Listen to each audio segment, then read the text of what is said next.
seen mbokk seen am di jàmm El Hadj Hamidou Kassé ci gàttal El Hadj Kassé ñu gën ma ci xam cosaanoo ci dëkk bu ñuy wax Sinthiou Mogo mu nekk ci département de Matam juddu Matam magee fa def benn partie su may njàng alxuraan ak école française dama ñëw tey nag ànd ak yéen ci chaîne de télévision 7TV di waxtaan ci suma jaar-jaar natal nag dafa am li nga xam ne lu garaaw la parce que lu doy waar parce que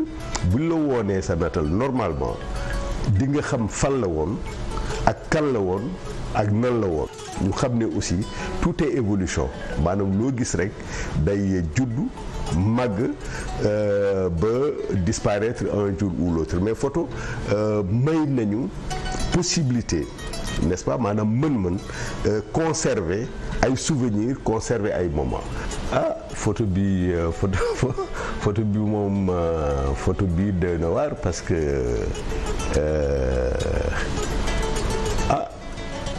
ndax xam nga kii gune gi nekk ci wetu Adja bi moom suma yaay la boo xoolee lii lu yàgg la parce que jaaru yi coiffure bi lépp ça renvoie à nos traditions. Alors man maa ngi fii ki gën a tuuti fii man la ki ci topp ci à droite suma frère la moom day jàngale ki nekk ci complètement à gauche également suma frère la ki nekk ci ginnaaw nag sunu dëkkandoo la woon photo bi yàgg na trop puis je devais avoir peut-être 1 an et quelques mais li ci doy waar c'est que ku gis photo bi day xam ne en fait xale bi man la quoi voilà ma bëgg photo bi lool parce que aussi souvenir la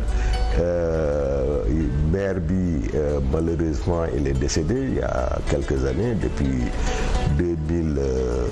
2016 mais maa ngi considérer photo bi mi ngi fi kon mi ngi fi te elle était encore très jeune ci naatal bi waaw mère bi nag ku mère bu baaxoon la parce que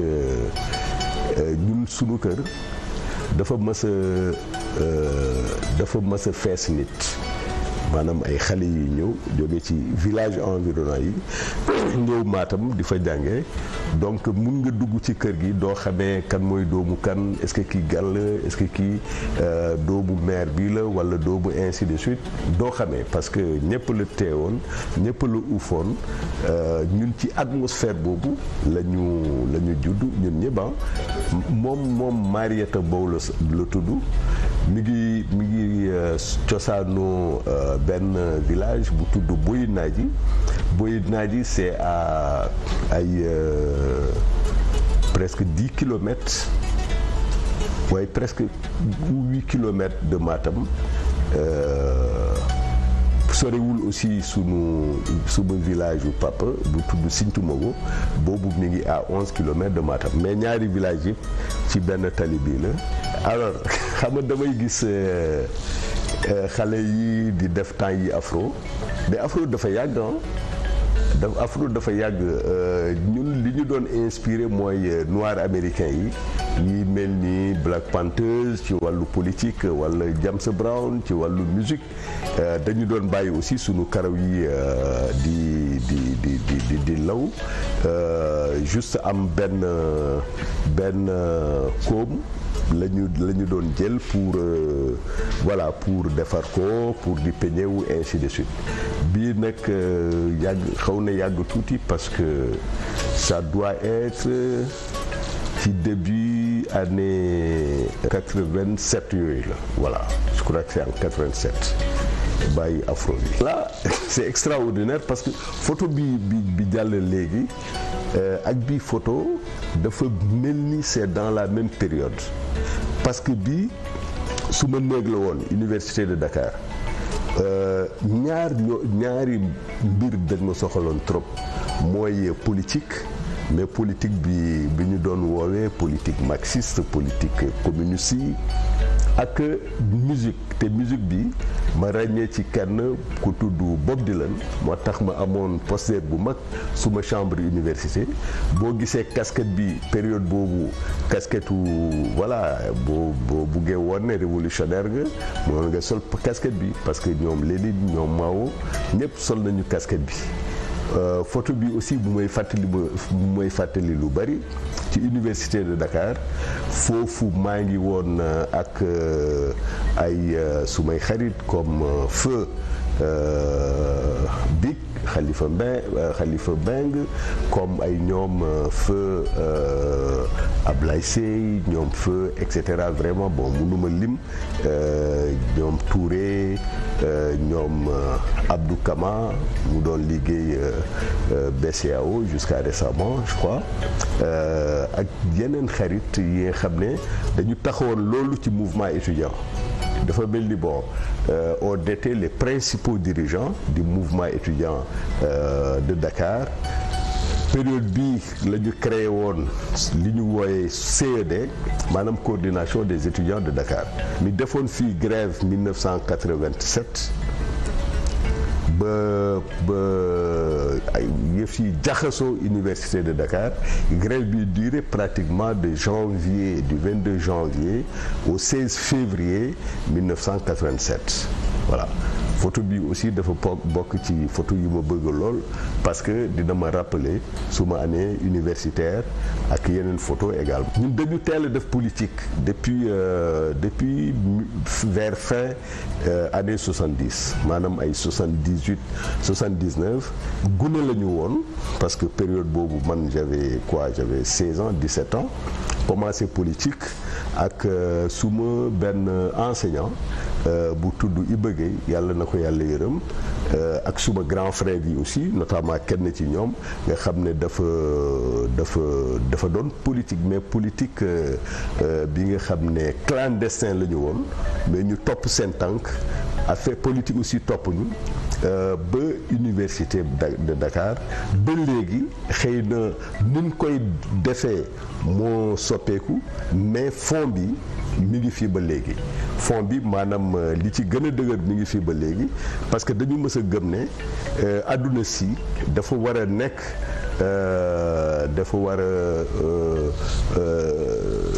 dafa war a nekk fi nga xam ne ku nekk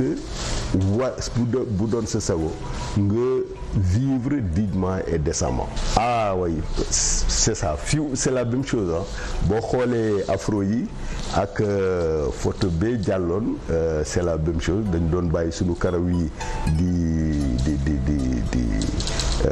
di law bàyyi baar bi aussi sikkim bi parce que bon boo xoolee mode boy yi léegi xale yi léegi dañuy bàyyi seen sikkim ñun aussi dañ ko doon bàyyi lii yëpp symbole révolutionnaire la fii également su ma néeg la woon pavillon yi mais gis keroog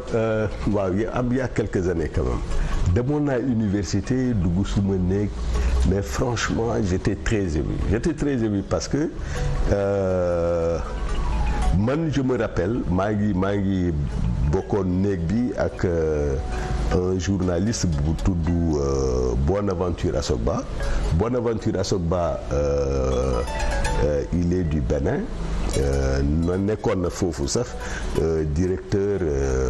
d'un programme de développement audiovisuel ba léegi ñu ngi en contact moom nag grand poète la woon man aussi maa ngi doon bind moo tax ñu juboo woon moo tax vraiment on s'entendait très bien alors bi ma demee dugg ci néeg bi su ma yaram dafa daw parce que autant ñun ñaar la ñu woon autant dama ñëw ci néeg bi fekk fa beaucoup d'étudiants ma laaj ci ñu ne ma ñoom ñëpp fii la ñu dëkk parce que ay clando la ñu système clando nag yàgg na am Université de Dakar clando mooy ki nga xam ne amul néeg ci université bi sa xarit jël la dugal la ci teral la ci néegam alors fii quand même man pare woon naa njàng mi ñi ma fa xamee benn soutenance la woon. Ça devait être peut-être en 90 ah soutenance bi nag mooy ndaw si nekk au milieu mu tudd Aminata Sy ñu woon département anglais de l'université de Dakar. Alors góor gi nekk fee juste derrière ak sourire bu ngand bi moom Moustapha Sène la tudd. Moustapha Sène jëkkëru Aminata Sy la woon. ñoom ñaar dëkkoon nañu pavillon des mariés université de Dakar suñu groupe yëpp ñoom texte ñoom lay sey et cetera ñuy comme ñoom amoon nañu plus de facilité daawoon nañ fa dem di fa añee di fa reere ainsi de suite ñuy ànd ay discussion yu neex ci wàllu politique ci wàllu littérature ainsi de suite. Alors ki ma xamee aussi c'est Aziz Sall. Aziz rakku Moustapha la. Alors am na borom lunettes yi kii professeur Badondoy moom ñoo bokkoon classe. Actuellement mi ngi université de Dakar foofu lay jàngale ci département de philosophie. Ah alors je sais pas est-ce que yéen xame ngeen ñi fi nekk. Lii photo bi yàgg na parce que photo bi alors pour wane ne photo bi dafa yàgg. Ça doit être aussi dans la même période, 85 années yooyu. Alors qui fait complètement à droite Mamadou Sey la. Mamadou Sey ancien directeur général du Soleil mi ngi woon département de philosophie ñu bokk benn classe. ki ci topp am pullover bu ak rayure Racine Tall la. Racine Tall mooy actuel directeur général de la RTS. Grand Bamba Gaye kii sunu mag la woon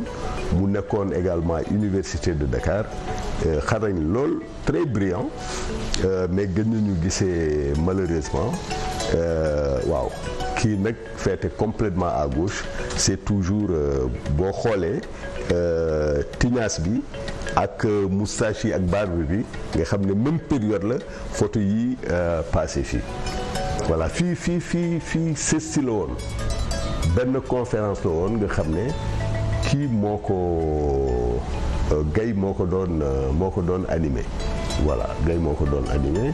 Je pense que période boobu Racine dafa bokkoon ci ñi animé le CESTI notamment li ñu doon woowee case foyer. Voilà photo bi aussi c'est un peu dans ces années à l'université parce que période boobu dafa bari woon ay débat université débat yu bari ñu considéré woon juste université comme espace bi nga xam ne njàng moo ñu fa indi d'abord. ñu nekkoon aussi on lisait énormément ñu lire lu bari da ngay lire sax li nga xam ne bokkul sa programme. Parce que day am ay débat ku nekk da nga bëgg intervenir woone ne jàng naa photo bu doy waar la. Photo bi bon en fait c'est exactement la photo parce que maa ngi fàttaliku dañu demoon Japon ak président Macky Sall ma nekkoon suma néeg ci fenêtre bi ci wetu fenêtre bi Racine Talla jël ma photo. Mais photo bi il y avait trop de lumière finalement photo bi nii la génne donc c'est pas une photo travaillée c'est exactement photo bi ni ñu ko jëlee woon noonu la. Alors photo bi nag comme période boobu maa ngi doon jàng affaire peinture maanaam di def ay tableau d'art et cetera photo bi neex ma lool ma téye ko nag. bi ma doon publier suma livre bi tudd les emblèmes du désir recueil de poésie la ñu laaj ma illustration ma joxe photo bi boo xoolee bu baax man la mais de façon générale ombre la rek ombre nag mun a nekk aussi emblème maanaam li porté n'est-ce pas li porté ay signification li am ay signification ainsi de suite. Ndeysaan ça nag bi comme dirait mon ami et tonton El Hadj Mansour Mbaye franchement suma yaram daw na parce que maa ngi publier mon premier livre suma livre bu njëkk suma téere bu njëkk maa ngi ko publier 1994 ba léegi quand même yàgg na tuuti ah ça fait peut-être je crois au moins 27 ans ou plus alors oui ça fait 27 ans alors bi ma ko publier 1994 année bi ci topp mu amoon fii concours bu mag bu tudd Grand Prix du président de la République pour les lettres maanaam prix boobu Sénégal moo gënoon kawe ay écrivain yu mag am ko man c'était mon premier livre ñu primé ma en 1995 donc fii mooy bi ma yégee ci estrade Daniel Sorano ba président Abdou Diouf jox ma prix bi ma yëkkati ko nag di ko woon public bi parce que moment yi laa xam ne yu mel nii da ngay kontaan ba vraiment tu es ému je me rappelle également bi ma jëlee prix bi ba léegi suma papa daf ma woon nee ma il faut nga ñëw dem ba Matam présenter ko sa yaay présenter ko sa xarit yi parce que foofu nga cosaanu boo amee lu mel ni prix bi nga xam ne c'est national et puis aussi nga bokkoon nga nekk gune ba pare prix bi ñu bari soxla woon ko yow nga am ko laaj na nga dem et je me rappelle avec beaucoup d'émotion man ak Jean-Pierre Lers ñoo amoon prix bi at boobu Jean-Pierre Lers pour les arts visuels man pour les lettres c'est-à-dire lépp lu jëm ci roman ci poésie ainsi de suite Jean-Pierre Lers nag gaañu na yàggul noonu maa ngi koy ñaanal yàlla xaare ko àjjana alors livre bi mi ngi tudd woon Les Mamelles de Thiendella Les Mamelles de Thiendella roman bi day woone jaar-jaaru benn personnage bu ma créé bu tudd Thiendella diggantam ak Aïcha ñuy wax ci wàllu Sénégal ci wàllu Afrique ci wàllu mbëggeel ci wàllu situation Afrique ni mu bindoo nekkinu nit ñi et cetera récit bu mag la parce que ba léegi ku ma gis Mamelles de Thiendella lañ may identifier alors que depuis lors bind naa fi Les Nuits de Salam Clair Désir Ici-Bas Les Emblèmes du Désir ak yeneen waaw fii nag Chine la dañ fa demoon benn visite avec le chef de l'État ma dem ci place bi nga xam ne c'est vraiment la place la plus importante de Pékin voilà fii lieu pèlerinage la lieu touristique la il y a des millions et des millions de personnes qui viennent régulièrement guddi ak heure yi ñu koy ubbi daal fii guddi la woon après ma dem comme dama doon jàng li bari ci Mao Tse-tung liir naa vraiment li mu bind li ma ci liirul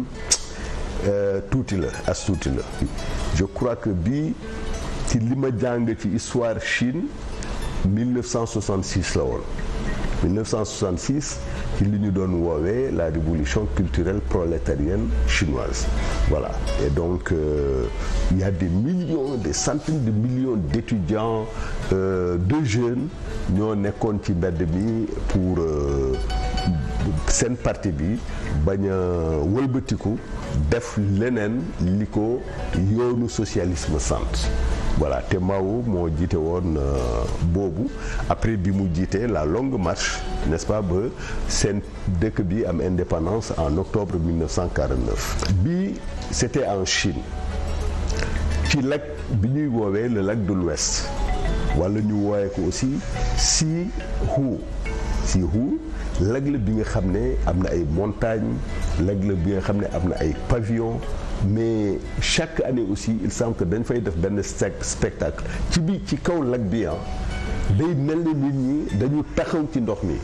mais spectacle bu doy waar et qui fait que y a beaucoup de touristes qui viennent là-bas. Ensuite Hangzhou ville chinoise la bi nga xam ne c'est l'une des plus belles villes au monde. L'une des plus belles villes. Il y a beaucoup d'écrivains, ay journalistes, ay historiens yu def ay livres ci Hangzhou tagg ko ay tagg mais vraiment yu xóot ñu àndoon ak le président de la République son excellence monsieur Macky Sall ñu photo bi nag ci kaw un petit bateau ñu doon def la visite du lac de l'Ouest ñu koy woowee Hu photo bi aussi bon photo bu chargé d'émotion. Pourquoi? Parce que dañu dem en Afrique du Sud bi ñu demee Afrique du Sud programme bi dañ ci defoon visite Robben Island moom foofu île la aussi comme Nelson Mandela foofu lañ ko tëjoon ci ay atu at avant muy génn prison boobu météo dafa waxoon ne temps bi baaxul donc c'est pas conseillé président mu ne mënuma ñëw Afrique du Sud ba dellu te demuma xool li nga xam ne foofu la Nelson Mandela nekkoon finalement bi temps bi tempéré tuuti ñu yëg ci avion bi te je crois que président li ko gënoon frappé c'est que voilà ñun des gens des Africains pur sang conduits par un équipage blanc et ça c'était quand même benn contraste ci réew bi nga xam ne dañu mës a noot nit ku ñuul voilà donc ñu dem fa y a eu beaucoup de moments ay moments bi ñu doon visiter prison fi Mandela nekkoon kuuru prison bi fan la ñu doon añee ainsi de suite vraiment mu daw yaram ñëpp mais fii nag ci moment décollage bi la moo tax photo bu am solo la ñu bindoon ci benn texte ak kii comment ça s'appelle sunu benn photographe bu tudd Lionel Mandex moo def photo yi man ma def benn texte je crois RTS diffusé woon na même sous fond musical mais bon affaire bu nice quoi c'est pas parce que c'est moi qui l'avais écrit mais affaire bi nice woon na trop donc dem ziar pas ziar mais nous ressourcer dans cette prison parce que prison boobu c'est pas seulement parce que Mandela def na prison mais c'est que leçon endurance la leçon résistance la leçon humanisme la parce que bi mu génnee prison mënoon na wax suma noonu yëpp ni ma dugal prison dinaa leen xeex songa leen daan leen te mënoon na ko parce que Afrique du Sud majorité bi ay nit yu ñuul lañu mais bu mu génnee dafa ne nu ñu baalante ak parce que ñun ñëpp dañu bokk dëkk bi dañu war a ànd liggéey dans cette nation arc-en-ciel qu'on appelle l'Afrique du Sud mu dox ci loolu parce que dafa ne prison bi nga xam ne moo gën a diis mooy prison xol c'est-à-dire boo bàyyee sa xol li lëndëm bañ ay nit wala soxor wala yenn jikko yu saw yooyu nee na loolu mooy prison surtout booy am ay remords wala ay regret bëgg ku la def wala ku la wax nga fayu loolu mooy la pire des prisons. waaw bu yëpp ci campagne bi la campagne bu rafet campagne bu joyeuse parce que fii gis nañu président mu yëngal tànk bi gis nañ ko muy daw parce que quand même ça c'était extraordinaire même ñun nga xam ne ci staffam la ñu bokkoon ci campagne bi mësuñu prévoir que bu ñëwee ba ay ci benn dëkk dina daw mais jour boobu dafa daw gaa ñi topp ko parce que bëgguloon tardé meeting bi ñu programmé woon. bon photo bi nag photo bi ma bëgg la parce que boo seetee parce que man dama naw gëm activité intellectuelle et artistique bu musuma ko bàyyi c'est vrai que maa ngi politique depuis très longtemps mais politique bi art ak culture et cetera def ci bokk am ci solo lool bi yàggul ngóor si Ousmane Sène moo sol mbax ne nigérian bi moo ñu invité woon WARC mooy West African Research Center maanaam centre de recherche ouest africain alors bu invité ñu man mi féete à droite Ami Sarr Fall nekk sunu benn rakk bu sawar am xarañ ci li muy def di publier benn journal bu tudd Intelligence muy organiser aussi bi cérémonie bu mag bu tudd rentrée citoyenne bëgg xale yi bëgg dimbale askan wi kii suma mag la suma xarit la suma mbokk la mu tudd Kalidou Kassé d'ailleurs de temps en temps dañuy confondre moom nag c'est l'un des plus grands peintres sénégalais ñëpp mën nañu xamee Ismaïla Lo Ismaïla Lo aussi c'est l'un des plus grands musiciens de notre pays jour boobu nag ñu añ ci WARC seet moo ñu invité woon parce que seen daf koy organiser de temps en temps jël ay intellectuels ay artistes ay philosophes ay scientifiques et cetera boole leen ba ñu mën a waxtaan su weccante xalaat parce que boo jëlee benn problème rek man ni ma koy gisee en tant que philosophe ak Khalid ni ma koy gisee en tant qu'artiste Ismaël Lo ni ma koy gisee en tant qu'artiste Ami ni ma koy gisee en tant que en tant que leader social bu bokk bu bokkul nag loolu mooy tax ñu am enrichissement mutuel mooy tax nga xam ne objet bi am maanaam lii ñu ciy waxtaan mën nañu bañ a bokk xalaat mais mën a sottante xalaat te ku nekk am ci njëriñam. maa ngi ak benn artiste sénégalais xale la bu tudd Alioune Diagne c'est un très très très très grand peintre moo créé benn mouvement bu tudd figuro abstro maanaam dafa am figuratif n'est-ce pas keroog rek def nañu aux enchères ces deux tableaux c'était à plus de 78 000 €. Donc Diagne vraiment c'est un de nos espoirs en matière justement d'art visuel kii nag di le professeur Cheikh Anta Diop Cheikh Anta Diop dafa bind ay livres yu am solo livres yëpp boo leen liiree am na li nga xam ne mën nga ci jëlee li ñu mën a jëriñ tey en Afrique par exemple la sécurité commune maanaam Afrique am benn politique buy aar benn politique pour sunu sécurité mais loolu moo wax na ci depuis les années 60 ci wàllu énergie solaire également bind na ci ay bind yu am solo unité de l'Afrique également bind na ci bind yu am solo mais li ñu gën a ràññee ci moom mooy ni ñu réhabiliter l'histoire de l'homme noir mais quand même jàngaat Cheikh Anta Diop tey am na solo lool mais li ma gën a jàpp ci événement surtout ci affaire njàng suma njàng li ma gën a marqué li nga xam ne dama ci kontaanoon lool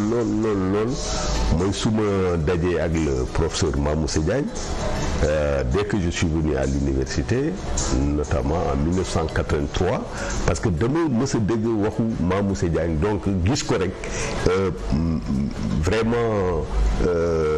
bëgg bu bari la woon quoi. J'étais très heureux. Beneen rencontre bi c'était avec le professeur Alain Badiou. dama wàcc France quelques jours après ñu joxante rendez-vous ci benn café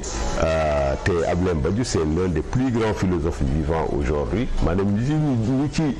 philosophie yi dund daal ràññee nañu Alain Badiou comme parmi les plus grands et donc rencontre yooyu vraiment c'était une joie extraordinaire. Très franchement événement bi nga xam ne événement yëpp yu mel noonu événement yi nga xam ne neexul yëpp a yem mais su ma deesee maire quand même loolu ba léegi ñu may topp. Alors li ma mën a wax jeunesse africaine jeunesse sénégalaise mooy que ne loo gis xam-xam def ci baax xam-xam nag mooy tax nit ki mën a ràññee li ko war ak li ko warul moo tax ma sakku ñëpp jeunesse d'Afrique jeunesse du Sénégal ñu gën a jublu ci wutum xam-xam d'autant plus que yàlla ci boppam moo sant ne nañu dem ba Chine pour wuti xam-xam. Le professeur Cheikh Anta Diop disait également que la jeunesse africaine s'arme de science jusqu'aux dents. maanaam nañu jëfandikoo science nañu dem wóor ko n'est-ce pas mu nekk sunu ngànnaay xam-xam benn xam-xam ñaar xam-xam ñett mooy tax ñu mën a dimbale sunu bopp dimbale sunu famille yi dimbale Sénégal dimbale Afrique. Donc émission bi fii la yem en tout cas maa ngi kontaan lu bari. aussi du affaire souvenir rek genre émission yi day tax nga xam sa bopp ràññee ci sa jaar-jaar ci sa nekkin ci sa jëfin lan ñoo war a soppi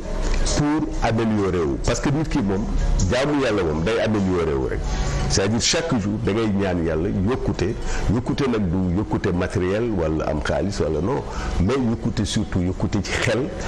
yokkute ci xol